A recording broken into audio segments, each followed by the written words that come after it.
भगवान तुमसे इंतजार करवा रहे हैं तो तैयार रहना। वो उनसे कहीं ज़्यादा देने वाले हैं जितना तुमने मांगा है। जिस तरह लोग मुर्दे इंसान को कंधा देना पुण्य समझते हैं, काश इस तरह जिंदा इंसान को सहारा देना पुण्य समझने लगे तो जिंदगी आसान हो जाएगी। मत सोच इतना जिंदगी के बारे में, जिसने जिंदगी दी है उसने भी तो कुछ सोचा होगा। बेवजह ही नहीं होती लोगों से मुलाकात, किसी से सबक मिलता है तो किसी से ज्ञान। श्री कृष्ण कहते हैं, किसी को दुख देकर मुझसे अपने सुख की इच्छा मत करना। अगर तुम किसी को एक पल का भी सुख देते हो तो अपने दुख की चिंता कभी मत करना। जब दर्द और कड़वी बोली दोनों सहन होने लगे तो समझ लेना जीना आ गया है। कौन क्या कर रहा है, कैसे कर रहा है, क्यों कर रहा है, इन सब से आप जितना दूर रहेंगे उतना ही खुश रहेंगे। हंसते रहो तो दुनिया साथ है, वरना आंसुओं को तो आंखों में भी जगह नहीं मिलती। जीवन में जो होता है वह किसी वजह से होता है, या तो वह आपको कुछ बनाकर जाता है या फिर कुछ सिखाकर। कटना, पिसना और अंतिम समय तक निचोड़े जाना गन्ने से बेहतर कौन जानता है कि मीठा होने का नुकसान कितना होता है। जब कोई दिल दुखाए तो सबसे बेहतर है कि हम चुप हो जाएं, क्योंकि जिन्हें हम जवाब नहीं देते उन्हें फिर वक्त जवाब देता है। अंधे बहरे गूंगे बनकर अपने लक्ष्य पर ध्यान देते रहो। यहाँ इतने खाली लोग हैं कि ना खुद कुछ करेंगे और ना करने वालों को कुछ करने देंगे, और उनका मनोबल भी तोड़ देंगे। लोग जरा सी बात पर आपको छोड़ देते हैं और भगवान जरा सी प्रार्थना से आपको थाम लेते हैं। कर्मों से डरिए, ईश्वर से नहीं। ईश्वर तो माफ कर देता है मगर कर्म नहीं। यह अटल सत्य है कि जैसे बछड़ा 100 गायों में अपनी माँ को ढूंढ लेता है, उसी प्रकार कर्म अपने कर्ता को आज नहीं तो कल ढूंढ ही लेता है। नीयत साफ और मकसद सही हो तो यकीनन किसी न किसी रूप में ईश्वर भी आपकी मदद करते हैं। जिंदगी में जितना शांत रहोगे अपने आप को उतना ही मजबूत पाओगे, क्योंकि लोहा ठंडा होने पर मजबूत होता है। गरीब रहोगे कोई ध्यान नहीं देता, मेहनत करोगे तो सब हंसेंगे, लेकिन जब कामयाब हो जाओगे तो सब जलेंगे। जिंदगी वो हिसाब है जिसे पीछे जाकर सही नहीं किया जा सकता। इसलिए आज में सुधार करें और पुरानी बातों को अनुभव की तरह इस्तेमाल करें। जिस जिंदगी में उत्साह, लक्ष्य और अनुशासन ना हो उसे जिंदगी जीना नहीं, जिंदगी काटना कहते हैं। कभी कभी आप बिना कुछ गलत किए भी बुरे बन जाते हैं, क्योंकि जैसा लोग चाहते थे आप वैसा नहीं करते। जिस मनुष्य के हृदय में सच्ची मानवता हो उसकी सोच हमेशा यही होगी कि मुझे मिला हुआ दुख किसी को ना मिले और मुझे मिला हुआ सुख सबको मिले। मैंने हंसकर भी देख लिया और रोकर भी देख लिया, किसी को पाकर किसी को खोकर भी देख लिया। ये जान लिया कि जिंदगी वही जी सकता है जिसने अकेले जीना सीख लिया। जिंदगी बहुत कुछ सिखाती है, थोड़ा रुलाती है, थोड़ा हंसाती है। खुद से ज़्यादा किसी पे भरोसा मत करना, क्योंकि अंधेरे में तो परछाई भी साथ छोड़ देती है। अगर कोई आपको सच्चा प्यार करता है तो वह आपको समय जरूर देगा, आपकी हर स्थिति में साथ देगा, हमेशा आपके लिए समर्पित रहेगा। क्योंकि सच्चा प्यार एक दूसरे की खुशियाँ चाहेगा, आंखों में पानी नहीं। लोहे को कोई नष्ट नहीं कर सकता, बस उसका जंग उसे नष्ट कर सकता है। इसी तरह आदमी को कोई और नहीं बल्कि उसकी सोच ही नष्ट कर सकती है। इसलिए सोच अच्छी रखो, फल अच्छा ही होगा। इतना कमज़ोर मत बनो कि कोई भी आपको तोड़ सके, बल्कि इतना मजबूत बनो कि आपको तोड़ने वाला खुद ही टूट जाए।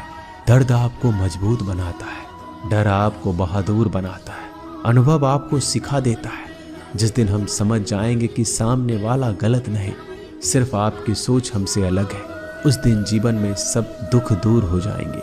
क्यों रोते हो? मन का ना होने पर जो लिखा है वही होकर रहेगा।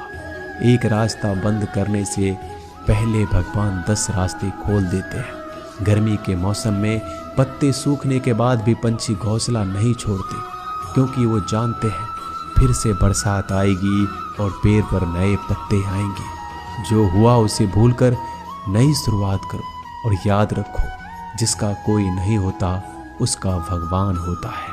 मतलब से जुड़े रिश्ते मतलब तक साथ देते हैं, लेकिन दिल से जुड़े रिश्ते आखिरी सांस तक निभाते हैं।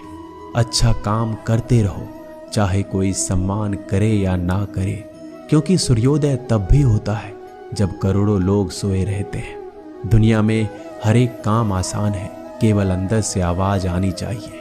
हमेशा मेहनत और उस परमात्मा पर विश्वास रखना इस सफलता का सूत्र है। जीवन में सबसे बड़ी गलती वो है जिस गलती से हम कुछ सीख नहीं पाते।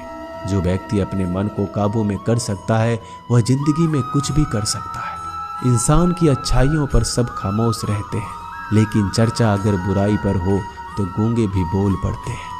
श्री कृष्ण कहते हैं, तुम्हारे बीते हुए कल को तो मैं ठीक नहीं कर सकता, क्योंकि तुम वर्तमान में अगर अच्छा कर्म करोगे तो मैं तुम्हारा आने वाला कल जरूर उजागर करूंगा। झूठी बातों पर लोग आपकी वाहवाही करेंगे, वही लोग आपको तबाह करेंगे। बुरे से बुरा क्या ही होगा, हम तो हमेशा ही सोच लेते हैं, मगर अच्छे से अच्छा क्या होगा हम ये कभी नहीं सोचते।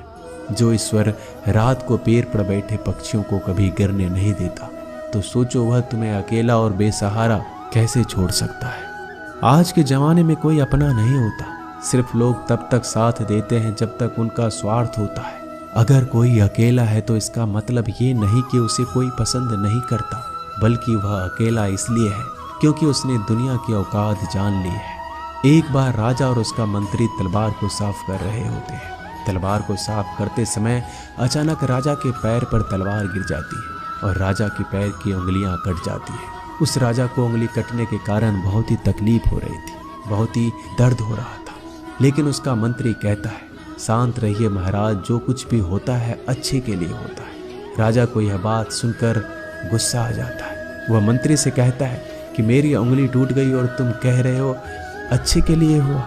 वह मंत्री राजा को समझाने की कोशिश करता है, पर वो नहीं मानता और बिना सुने गुस्से के कारण मंत्री को काल कोठरी में बंद करने का आदेश दे देता है। पर मंत्री को इस बात का कोई दुख नहीं था, क्योंकि उसका अभी भी यही कहना था कि जो होता है अच्छे के लिए होता है। वो अपनी खुशी से ही अपने आप को सैनिक के हवाले कर देता है। राजा इस बात को सुनकर चौंक जाता है, सोचता है कि मेरा मंत्री कितना मूर्ख था। उसे लग रहा था कि मैंने उसे अच्छाई के लिए कैद कर दिया। इस घटना के 3 महीने बीत जाते हैं। एक दिन राजा अपने सैनिकों को लेकर शिकार करने के लिए जंगल में जाता है। राजा को एक हिरन दिखता है। हिरन का पीछा करते करते राजा घने जंगलों में चला जाता है। वह हिरन को पकड़ नहीं पाता और जंगलों में खो जाता है। वो बाहर आने के लिए रास्ता ढूंढता है, लेकिन रास्ता उसे नहीं मिलता। तभी कुछ आदिवासी लोग उसे घेर लेते हैं। उन लोगों को पता नहीं था कि वह राजा है। वो लोग अपने देवता को बलि चढ़ाने के लिए एक इंसान को ढूंढ रहे थे। आदिवासी लोग राजा को पकड़कर अपने इलाके में ले जाते हैं। राजा उनको बार बार समझाने की कोशिश करते हैं, लेकिन वो लोग कुछ भी नहीं समझ रहे थे।